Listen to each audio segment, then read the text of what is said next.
Right, నమస్తే, welcome to our channel.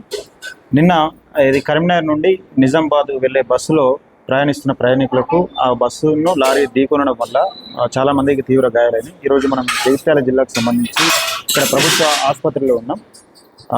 ఒకసారి వీళ్ళతో మాట్లాడే ప్రయత్నం చేద్దాం. వీళ్ళకు ఎలాంటి సౌకర్యాలు లేవు అని చాలా ఇబ్బంది పడుతున్నట్టుగా కనబడుతూ ఉంది. చెప్పండి బ్రో, ఇక్కడ ఏం పేరు? నా పేరు రాకేష్.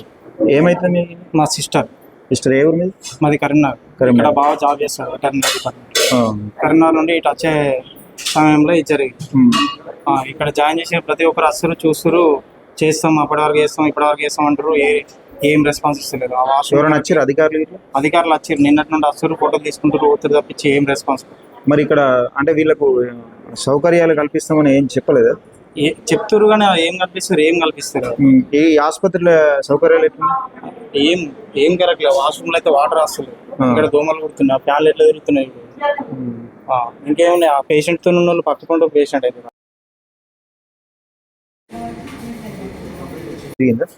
చెయ్యిలో ఫ్రాక్చర్ అయిపోయింది.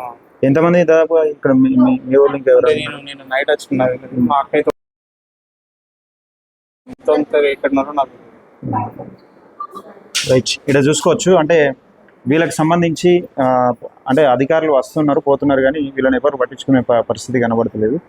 వీళ్ళు ఆవేదన వ్యక్తం చేస్తున్నారు. ఇక్కడ సౌకర్యాలు కూడా కరెక్ట్ లేనట్టుగా చెప్తున్నారు. ఇక్కడ చూస్తే అర్థమవుతుంది క్లియర్గా.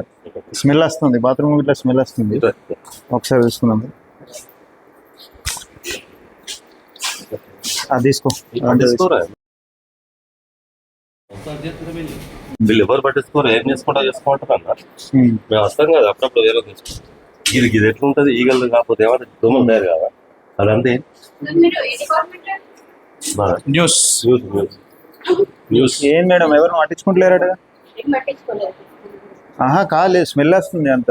ఏం పట్టించుకుంటారు? ఒక నిమిషం మేడం, అది ఒకసారి చూడండి. లేదు మీరు లేదు మేడం, బ్లీచింగ్ పౌడర్ వేసి కడగడం ఒక్క రోజుతోనే స్మెల్ రాదు. అది ఒకసారి చూడండి అంటే